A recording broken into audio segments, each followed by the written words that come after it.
Hindi film industry में बहुत सारे चेहरे आते रहते हैं, किन कहीं को सफलता मिलती रहती है और कई थोड़ी सफलता के बाद ही फिर गायब हो जाते हैं और कई सपोर्टिंग एक्टर के रोल करने लगते हैं। आज हम जिस चेहरे की जिस एक्टर की बात करने जा रहे हैं, वो भी एक बहुत ही खूबसूरत चेहरा 70 के दशक का, जो कि अपनी खूबसूरती, अपनी चॉकलेटी लुक के कारण दर्शकों के दिलों में उतर जाता था। वो अभिनेता थे, हैं भी और आज भी वो काम कर रहे हैं। उस अभिनेता का नाम है अनिल दवन। जी हाँ, ये अनिल दवन वही अभिनेता हैं जो कि डायरेक्टर डेविड धवन के भाई हैं।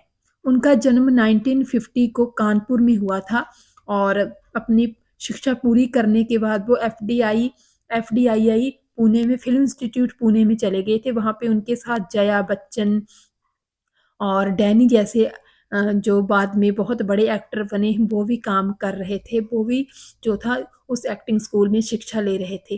तो इसी अपने कनेक्शंस के थ्रू उनको पहली फ़िल्म 1970 में मिली थी चेतना। इस फ़िल्म में बहुत ही ज़्यादा बोल्ड दृश्य थे फ़िल्म की हीरोइन के। तो इस फ़िल्म में जो सफलता मिलनी थी, इस फ़िल्म को सफलता तो मिली, लेकिन जो पूरा क्रेडिट होता है वो फ़िल्म का सारा इस फ़िल्म की अभिनेत्री को मिल गया कि उनके उनके बहुत ज़्यादा बोल्ड सीन थे और उनके बोल्ड सीन की ही चर्चा दर्शकों में ज़्यादा हुई। तो इसके बाद उन्होंने एक और फ़िल्म की थी जया भादुड़ी के साथ पिया का घर। इस फ़िल्म के ज़रिए उनको बहुत ज़्यादा सफलता मिली।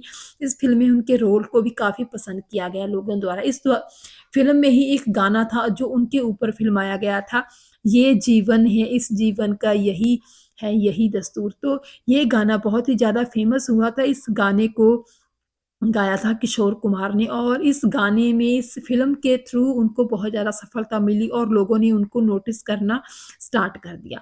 तो इस तरह अनिल दवन का फ़िल्मी करियर चल पड़ा। फिर उन्होंने बहुत सारी और फ़िल्में की। 1971 में उन्होंने प्यार की कहानी की जो कि अमिताभ बच्चन के साथ थी।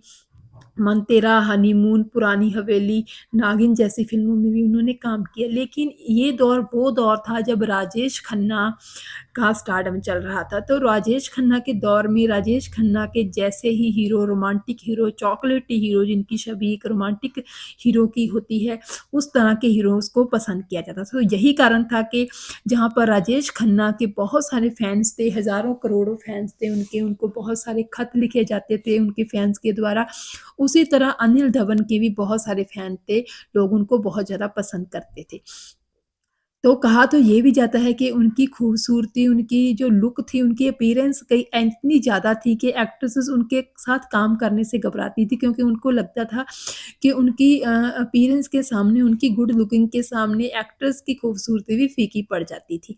तो इतना ज़्यादा उनका चार्म था और इस तरह ये चार्मफुल अभिनेता की खूबी ये कही जा सकती है कि जैसे फ़िल्म इंडस्ट्री में एक चलन है कि जब हीरो-हीरोइन साथ में काम करते हैं तो उनका अफ़ेयर कोई न कोई चर्चा ज़रूर होती है ऐसा कि इनका फलाना फला हीरो का फला हीरोइन के साथ अफ़ेयर है या ऐसी कोई अफ़वाहें ज़रूर फैलती हैं। लेकिन ये एक इकलौता ऐसा अभिनेता है जिनकी कभी कोई अफ़वाह नहीं फैली फ़िल्म इंडस्ट्री में कि इनका किसी हीरोइन के साथ कोई संबंध है। हालाँकि कितनी चॉकलेटी, कितनी चार्मिंग लुक थी इनकी, लेकिन फिर भी इनकी इमेज फ़िल्म इंडस्ट्री में बहुत ही ज़्यादा साफ-सुथरी रही है और हीरोइन्स इनके साथ काम करने में बहुत ही ज़्यादा कंफर्टेबल फ़ील करती थी क्योंकि बहुत ही साफ-सुथरी इमेज वाले ये अभिनेता थे।